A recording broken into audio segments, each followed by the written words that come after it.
রাজপুর গ্রামের চৌমাথায় দুজন ছোলা বাটোরা বিক্রি করত। দুজনেই দুটো ঠেলা করে খাবার বিক্রি করত। একদিকে মুকেশ নিজের ঠেলা লাগাতো আর অন্যদিকে মোহনলাল। এমনই একদিন, আরে মোহনলাল বাবু, আর এক প্লেট ছোলে ভাটুরে দিন তো। আরে এক প্লেট কি, 2 প্লেট লাগিয়ে দিচ্ছি, একদম দারুণ গরমা গরম। আরে না না, একটাই দিন। মোহনলালের ঠেলায় দুজন কাজ করত, একজন বাসন মাজত আর একজন খাবার দিত। সবকিছুই ঠিকঠাক চলছিল, কিন্তু এর মধ্যেই মোহনলাল তার কর্মচারী সোনুকে জোরে থাপ্পড় মারল। কাস্টমারও চমকে গেল। তুই এখন ওনার খাবারটা দিসনি, মনে রাখবি কাস্টমার আমাদের ভগবান।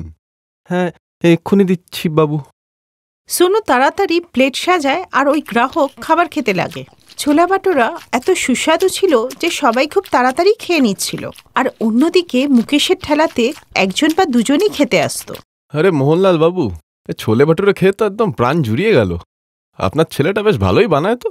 আহা, আরে কে শিখিয়েছে দেখতে হবে না? এই গাধাটা তো শরবতও বানাতে পারতো না। যা বলেছেন, দিন আরেক প্লেট দিন, খাই। দেখলেন, প্রথমেই বলেছিলাম আরেক প্লেট নিয়ে নিন, কিন্তু আপনি তখন শুনলেন না। আরে দাদা, আরেক প্লেট এদিকে। হ্যাঁ, এই শুনে সোনু খুব তাড়াতাড়ি অনেকগুলো ছোলা বাটোরা প্লেটে সাজাতে শুরু করে দেয়, আর ঠিক সেই সময় মোহনলাল ওকে আর একটা চড় মারে। এখন আবার আমি কি করলাম বাবু? মালিকের কথা না শুনে তুই প্লেটে খাবার রাখলি কেন? বল। ক্ষমা করে দিন মালিক, ভুল হয়ে গেছে, এরপর আর এরকম হবে না। চল এবার নিজের কাজ কর, আমাদের দেবতুল্য কাস্টমাররা অনেকক্ষণ ধরে অপেক্ষা করছে। সোনু নিজের কাজ করতে থাকে আর সবার জন্য প্লেট বানাতে থাকে। আর অপরদিকে মুকেশের দোকানে দাঁড়িয়ে অজয় নামে একটি ছেলে ছোলা বাটোরা খাচ্ছিল। ওর ঠেলায় একজনই গ্রাহক ছিল যে সবকিছুই দেখছিল। এই সামনের এই দোকানদারটা একটু বেশি কথা বলছে না? আর কি করতে পারি বাবু, একটা দোকান দিয়ে কোটি কোটি টাকা কামিয়েছে, অহংকার তো হবেই, এটাই তো স্বাভাবিক, তাই না? কিন্তু একটা কথা বলুন দাদা। হ্যাঁ বলুন, কি কথা? ওনার দোকানে সকাল থেকে রাত অব্দি এত ভিড় কি করে থাকে? এদিকে আপনার দোকানে এত কম লোক, ব্যাপারটা কি বলুন তো? হ্যাঁ, হতে পারে আমার রান্না হয়তো ভালো না, হয়তো ওনার কারিগরের রান্না বেশি ভালো। না দাদা, আপনার হাতের রান্নাও যথেষ্ট সুস্বাদু। আমার মনে হচ্ছে অন্য কোনো ব্যাপার আছে। এইভাবে মুকেশ খুব অল্প টাকাই রোজগার করত, আর অপরদিকে মোহনলাল হাজার হাজার টাকা রোজগার করত, যার ফলে মুকেশের ব্যবসা প্রায় বন্ধ হওয়ারই উপক্রম হয়। একদিন একজন বুড়ো ভিখিরি মোহনলালের ঠেলায় আসেন। বাবু, সকাল থেকে কিচ্ছু খাইনি, এই গরিবকে একটু খাবার দিন, খাবার দিন। এই শুনে মোহনলাল ওই ভিখিরির দিকে খুব রেগে তাকায় আর 1 টাকার কয়েন ওই ভিখিরির মুখে ছুঁড়ে দেয়। এই না ধর, আর ভাগ এখান থেকে। 1 টাকায় তো বিস্কুটও হয় না এখন বাবা। তাই তা তোকে কি লাখ টাকা দান করে দেবো নাকি? দেখছিস না এতগুলো লোক দাঁড়িয়ে আছে লাইন দিয়া? আমার সময় নষ্ট করিস না, যা এখান থেকে ভাগ। আমার টাকা চাই না, শুধু একটু খাবার দিলেই হবে। তাহলে পয়সা বার কর আর ছোলা ভাটুরে কেনে। যদি আমার কাছে টাকা থাকতো তাহলে আপনার কাছে ভিক্ষা কেন চাইতাম বাবু? আপনার দোকানের নাম তো কোটিপতি ছোলা ভাটুরে আলা, তো একটুখানি খাবার আমাকে খাইয়ে দিলে আপনি কি গরিব হয়ে যাবেন? আর এর মধ্যে সেট আর একটা কর্মচারীকে থাপ্পড় মারে। তুই এতক্ষণ ধরে দেখছিস 2 পয়সার ভিখারি আমার মুখে মুখে কথা বলছে, আর তুই দাঁড়িয়ে দাঁড়িয়ে দেখছিস? তারা ওকে। এরপর কর্মচারীটি ভিখিরির কাছে যায় আর ওর কানে আস্তে আস্তে বলে, দাদু আপনি এখান থেকে চলে যান, আপনাকে তো কিছু দেবেও না, বরং আপনি না গেলে আমার চাকরিটাও চলে যাবে, আর এদিকে যা চাকরির হাল, আর কোনো চাকরি পাবো না। ওনার হয়ে আমি আপনার কাছে ক্ষমা চাইছি। ঠিক আছে বাবা, তোমরা একদিন জীবনে অনেক উন্নতি করবে, কারণ তোমাদের জন্যই তো তোমাদের মালিক এত বড় লোক হয়েছে। আমি চললাম। এরপর ভিখিরি ওখান থেকে মুকেশের ঠেলাতে যায়, আর মুকেশ 1 প্লেট ছোলা বাটোরা ভিখিরিকে খেতে দেয়। ভগবান করুক তোমার ব্যবসায় অনেক উন্নতি হোক। সকাল থেকে তো আমার বউনিও হয়নি, টাকা তো দিতে পারবো না, কিন্তু আপনার যদি খিদে পেয়ে থাকে আমি আপনাকে ছোলে ভাটুরে খাওয়াতে পারি। ঠিক আছে বাবা, তাই দাও তবে। আচ্ছা বাবা, ওই সামনের দোকানটার নাম কোটিপতি ছোলে ভাটুরে আলা কেন, একটু বলতে পারবে? আসলে বাবা, উনি অনেক বছর ধরে এই ব্যবসাটা করছেন, আমার থেকে অনেক বেশি অভিজ্ঞতা ওনার, আর এই করে করেই উনি কোটি টাকা কামিয়েছেন। আর তারপর থেকে সবাই ওনাকে কোটিপতি ছোলে ভাটুরে আলা বলতে শুরু করলো, আর তারপর উনি দোকানের নামও তাই রেখে দিলেন। কিন্তু মনের দিক থেকে তুমি সত্যিকারের কোটিপতি বাবা। এই বলে ভিখিরি ওখান থেকে চলে যায় আর দূরে গলিতে দাঁড়ানো একটি গাড়ির মধ্যে উঠে যায়। মুকেশ দূরে থেকে এইসব ঘটনা দেখে আর তার এই ব্যাপারটা খুব অবাক লাগে। হ্যাঁ, আজব লোক তো, গাড়ি আছে এদিকে ভিক্ষা করছে। তখনই মোহনলাল মুকেশকে নিয়ে ঠাট্টা করতে থাকে। কিরে মুকেশ, চুনা লাগিয়ে দিল তো? কতবার বলেছি তোকে এখান থেকে নিজের দোকানপাটটি গুটিয়ে পালিয়ে যা। তুই আমার মোকাবেলা করতে এমনিও পারবি না। শোন, যতক্ষণ আমার দোকান এখানে আছে তোর দোকানে মাছিও যাবে না, বুঝলি? রোজই মোহনলাল এইভাবে মুকেশকে ঠাট্টা তামাশা করে। মুকেশের খারাপ লাগলেও ওর কিছু করার ছিল না, কারণ ওর মাথায় যে সংসারের দায়িত্ব ছিল। হ্যাঁ হ্যাঁ মোহনলাল ভাই, তুমিও কথা শোনাও, কিন্তু মনে রেখো সবার দিন আসে।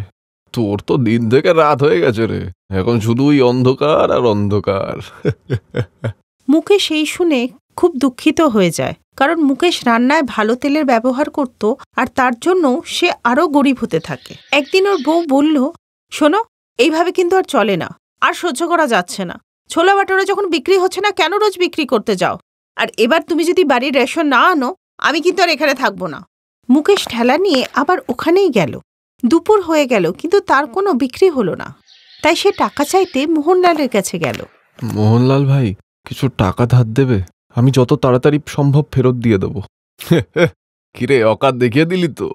শোন, আমি নিজের বাপকেও ধার দিই না, তোকে কি দেবো? ভাগ এখান থেকে, যা। মোহনলাল মুকেশের খুব অপমান করে, আর মুকেশ যেন সব আশা হারিয়ে ফেলে। আর তখনই ওইখানে ওই লাল গাড়িটা এসে দাঁড়ায়, যে গাড়িটা করে আগের দিন ওই ভিখিরিটি চলে গেছিল। ওই গাড়ি থেকে বৃদ্ধটি নামলেন, যাকে দেখে মনে হচ্ছিল কোটিপতি না আরবপতি। মোহনলাল ভাবল ওর দোকানে আসবে, কিন্তু উনি চলে গেলেন মুকেশের দোকানে। কি বাবা, চিনতে পারছো আমাকে? আমি এসছিলাম সেদিন ভিখারি রূপে। আরে হ্যাঁ হ্যাঁ, আপনি তো অনেক বড় মানুষ।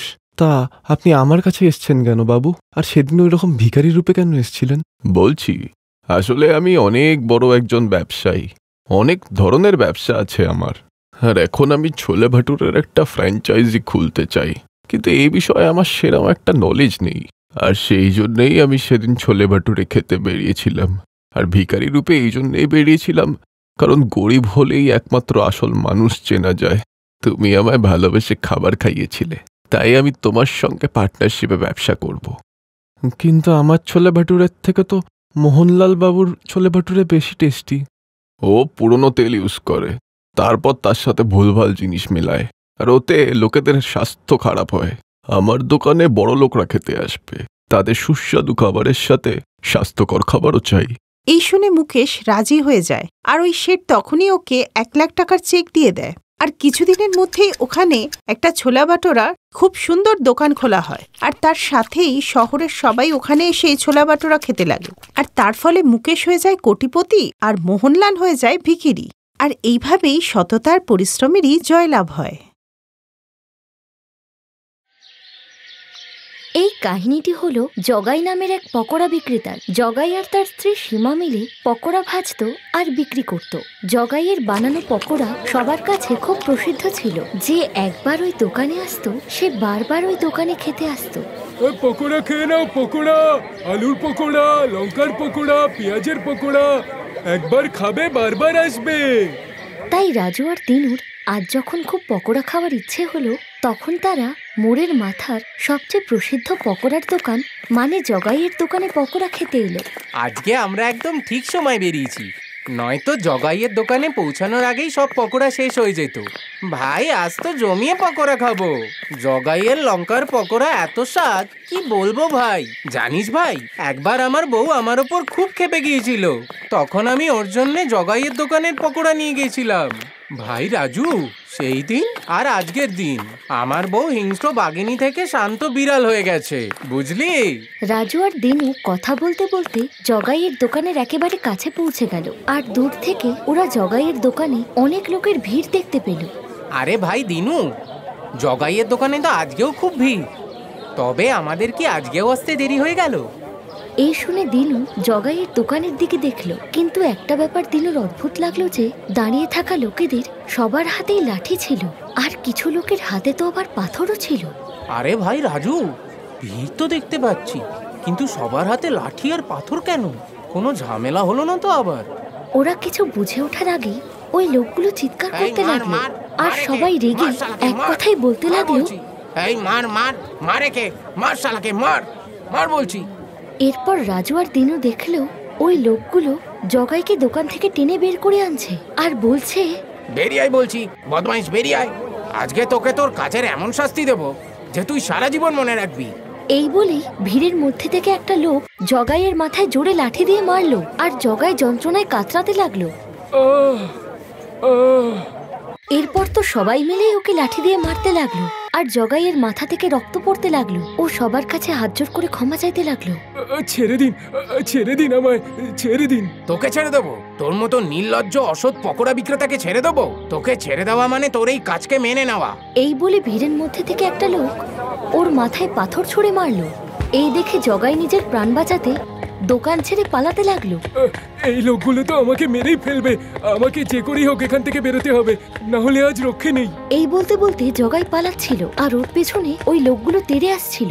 রাজু আর দিনু এটাই বুঝতে পারছিল না যে আসলে এমন কি হলো যে ওই লোকগুলো ওকে তাড়া করছে আর ওকে নির্লজ্জ পকোড়া বিক্রেতাই বা কেন বলছে। ওর প্রতি লোকেদের এমন রাগের কারণটা জানতে হলে আমাদের কিছুটা সময় পিছনে যেতে হবে। 410, 420, 430, 490, আজকের কামাই 500। এই করেই চলতে থাকলে তোমাকে পায়ের নুপুর বানিয়ে দেবো। না না, আমার নুপুর চাই না, লাগবে না আমার। কি হলো তোমার? সব সময় তো আমার কাছে গয়নার জন্য বায়না করো। হ্যাঁ, গয়না আমার চাই, কিন্তু সততার পয়সায়।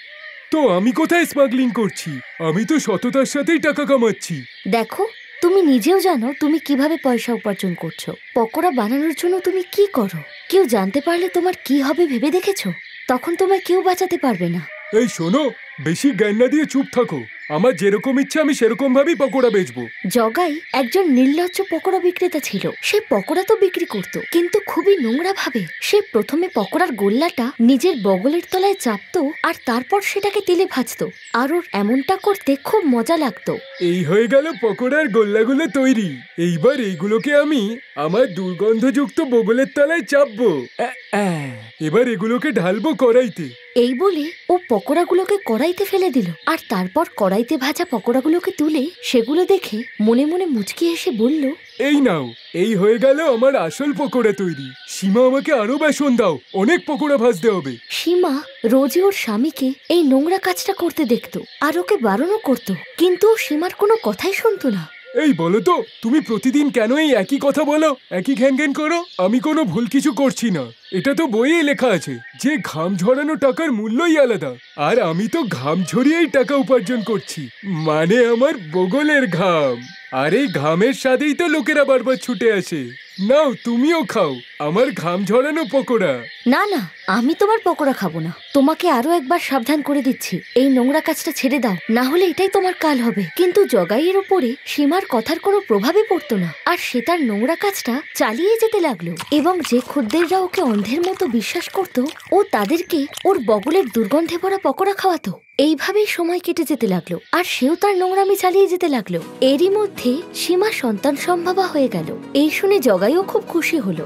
দেখছো সীমা, ভগবান কিভাবে আমাদের ওপর কৃপা করছেন। হ্যাঁ, দেখছি তো, আর তাই তো তোমায় বলছি, এখন তুই নোংরা কাজটা ছেড়ে দাও। আমাদের যে সন্তান আসতে চলেছে। তুমি আবার শুরু করে দিলে। আমার উন্নতিতে তোমার কিসের সমস্যা? মাঝে মাঝে তো মনে হয় তুমি আমার সব থেকে বড় শত্রু। এই বলে আবারও জগাই সীমাকে চুপ করিয়ে দিল আর সে তার নোংরা কাজটা চালিয়ে যেতে লাগলো। কিন্তু কথায় আছে না, লুকিয়ে লুকিয়ে যতই খারাপ কাজ করো না কেন, একদিন তুমি ধরা পড়বেই। আর তখন তোমাকে তোমার সব অন্যায়ের জবাব দিতে হবে। একদিনের ঘটনা, জগাই পকোড়া বানানোর জন্য পকোড়ার গোল্লাগুলোকে নিজের বগলের তলায় চাপছিল আর তারপর ধীরে ধীরে ওগুলোকে কড়াইয়ে ফেলছিল। তখনই দূরে দাঁড়িয়ে থাকা এক ব্যক্তির এইসব নজরে এলে, আরে, এই পকোড়া বিক্রেতা জগাই এসব কি করছে? হে রাম, ছি ছি ছি ছি, আমার তো এর এসব কাণ্ড দেখে বমি পাচ্ছে। লোকটি চুপি চুপি জগাইয়ের ভিডিও তুলে নিল আর তারপর ওর দোকানে গিয়ে বলল, জগাই, তুই তো খুবই নির্লজ্জ দেখছি। তোর গ্রাহকরা তোকে এত ভরসা করে আর তুই তাদের নোংরা পকোড়া খাওয়াচ্ছিস। নোংরা পকোড়া? এ আপনি কি বলছেন ভাই? ন্যাকামো ছেড়ে সত্যি করে বল জগাই, তুই ওই পকোড়াগুলোকে কেন তোর বগলের তলায় চাপিস? ছিছি সাহেব, আপনি এসব কি বলছেন? আমি তো একদম পরিষ্কার পরিচ্ছন্নভাবে সততার সাথেই আমার কাজ করি। কি সীমা, বলো না। সীমা জগাইয়ের কথার কোনো উত্তর দিল না। সে শুধু মাথা নিচু করে দাঁড়িয়ে থাকলো। লোকটি বুঝতে পারলো যে জগাই এইভাবে মানবে না, তাই সে জগাইয়ের ভিডিওটি সবাইকে পাঠাতে লাগলো। আর যারাই ওই ভিডিওটা দেখলো সবারই তা দেখে বমি পেতে লাগলো। ছি ছি ছি ছি, বাপরে, আমিও তো ওর এখান থেকে পকোড়া কিনে খেয়েছিলাম। ও এইভাবে পকোড়া বানায়? ওর এই পকোড়া খেলে যে লোকের মৃত্যুও হতে পারে। তারপর ওই ভিডিওটি 10 থেকে 100, 100 থেকে 1000 আর 1000 থেকে লাখো মানুষের কাছে পৌঁছে গিয়ে ভাইরাল হয়ে গেল। আর এই ভিডিও দেখেই সবাই রেগে লাঠি আর পাথর নিয়ে জগাইয়ের দোকানে হাজির হয়েছে। আজ আর রক্ষে নেই, আজ একে এর পাপের শাস্তি দিয়েই ছাড়বো, আজ ওকে মেরেই ফেলবো। অবশেষে ওরা জগাইকে ধরে ফেললো আর আরো একবার ওকে মারতে লাগলো। তখনই সেখানে জগাইয়ের স্ত্রী সীমা এসে সকলের কাছে হাত জোড় করে ক্ষমা চেয়ে বলতে লাগলো, আমি জানি যে ও ক্ষমার অযোগ্য, ও আপনাদের বিশ্বাস ভেঙেছে, ও আপনাদের স্বাস্থ্য নিয়ে খেলা করেছে, কিন্তু আপনারা ওকে মেরে ফেললে তো আমার পেটে যে সন্তান রয়েছে সে তো ওর বাবার ছত্রছায়া থেকে বঞ্চিত হবে। ভগবানের দোহাই, আমার সন্তানের মুখ চেয়ে ওকে ছেড়ে দিন, ছেড়ে দিন ওকে। একজন গর্ভবতী মহিলার প্রার্থনা শুনে সকলের মনে দয়া হলো, আর তাই ওরা জগাইকে এই শর্তে ছেড়ে দিল যে, কান খুলে শুনে রাখ জগাই, তোকে ছেড়ে দিচ্ছি একটা শর্তে, এখানে তুই আর পকোড়া বিক্রি করতে পারবি না, তোকে এই জায়গা ছাড়তে হবে। সীমা ওদেরকে কথা দিল, তাই জগাইকে ওই জায়গাটা ছাড়তে হলো। বারবার বারণ করা সত্ত্বেও জগাই তার নোংরা কাজটা চালিয়ে যাচ্ছিল। আর তাই আজ ওর এই স্বভাবের জন্য শুধু ওর প্রাণ সংশয় হলো না, তার সাথে সাথে ওকে সেই জায়গাটাও ছাড়তে হলো যেখানে ওর ব্যবসা ভালো চলছিল। আজ জগাই যেখানেই দোকান দিতে যায় ওর পুরনো পাপকর্ম ওকে সেখানেই তাড়া করে। আজও সে তার পাপের জন্য খুবই অনুতপ্ত। কিন্তু কথাই আছে না, জুতো মেরে গরুদান করে কি বা লাভ। Best buddies. হ্যালো ফ্রেন্ডস, এই ভিডিওটা দেখার জন্য ধন্যবাদ। যদি এই ভিডিওটা তোমাদের ভালো লেগে থাকে তাহলে প্লিজ লাইক, সাবস্ক্রাইব আর কমেন্ট অবশ্যই করবে এই ভিডিওতে। আর হ্যাঁ, শেয়ার করতে ভুলো না কিন্তু।